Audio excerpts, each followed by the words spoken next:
quickly without unpacking everything that could be unpacked.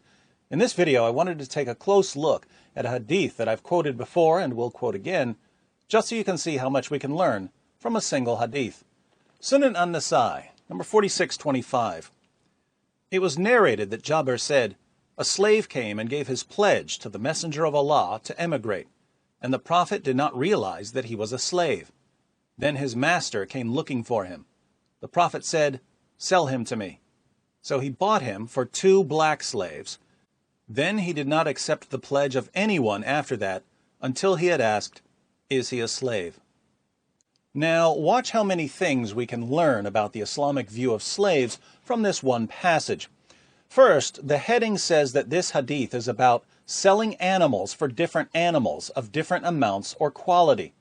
Nasai is considered one of the greatest hadith collectors of all time. He knew the history of Muhammad and his companions inside and out, and his scholarly conclusion was that slaves are on the same level as animals. This hadith says that a slave came to Muhammad and pledged to leave his home and join the Muslim community. Muhammad accepted the pledge, but only because he didn't realize that the man was a slave.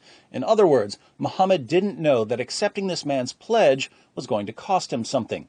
Muhammad learned his lesson from this situation, and the passage says that after this, Muhammad would no longer accept the pledge from anyone until he asked, "Is he a slave?"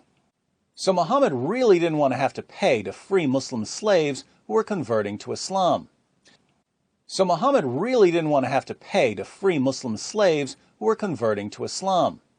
Now, to be fair, it is considered a good deed in Islam to free Muslim slaves. But Muhammad just didn't want to keep paying out of pocket, so he decided to be more careful to ask whether they were slaves before accepting pledges from them. Fourth, Muhammad owned black slaves. If he bought a slave with 2 black slaves, he obviously had black slaves. And we've seen in other videos that Muhammad had numerous black slaves. The Prophet of Islam bought, sold, and traded black African slaves. Muhammad could have bought the slave with money, but he bought him with black slaves. Black slaves were a form of currency for Muhammad and his companions. Fifth, the slave who made a pledge to Muhammad was an Arab slave, and Muhammad traded 2 black slaves for 1 Arab slave, suggesting that black slaves were considered less valuable and were therefore cheaper than Arab slaves. Hence the heading, "Selling animals for different animals of different amounts or quality." So, in Islam, slaves are comparable to animals, and black slaves were worth less than non-black slaves.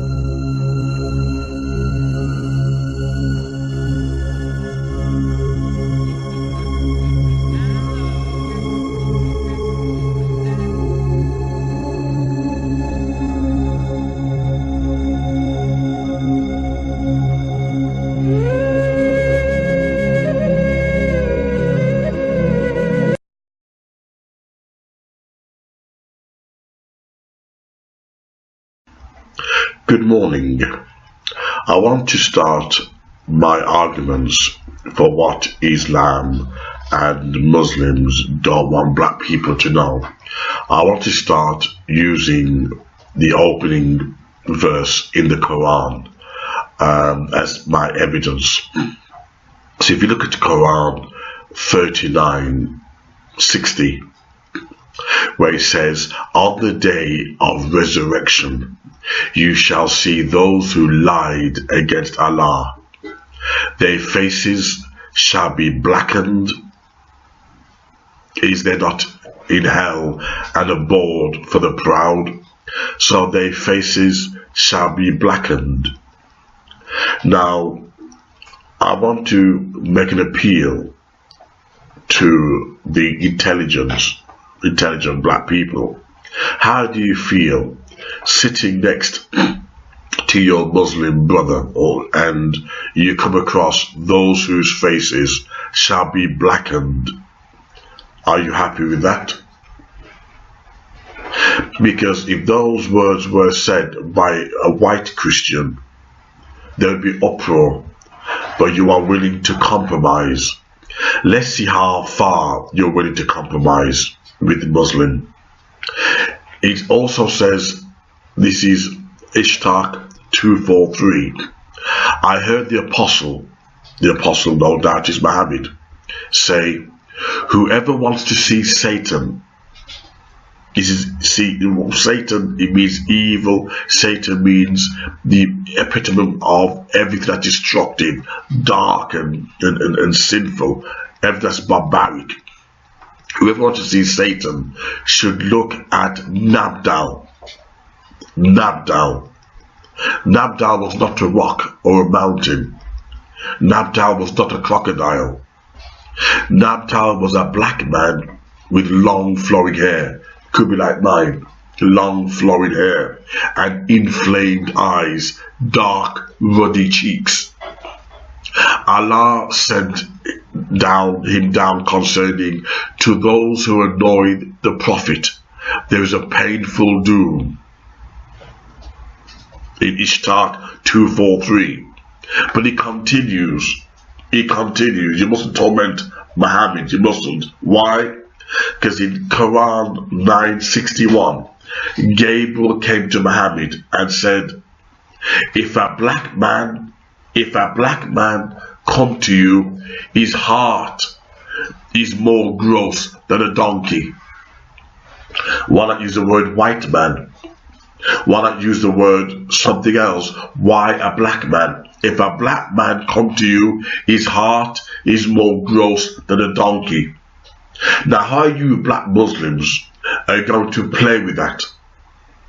961. If a black man comes to you, his heart is more gross than a donkey's. I'll leave that to your conscience to deal with.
to cooperate are beaten and chained until they improve their studies.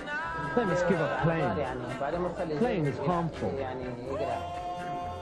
It doesn't allow them time to study. Anyone who misbehaves, he's whipped so that he doesn't play anymore.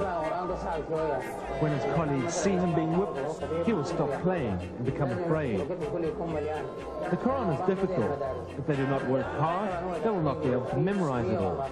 A lot of the footage that we have received from these nations, some in Sudan, show young boys being beaten, show them chained, walking down these dusty paths around the school compound with chains.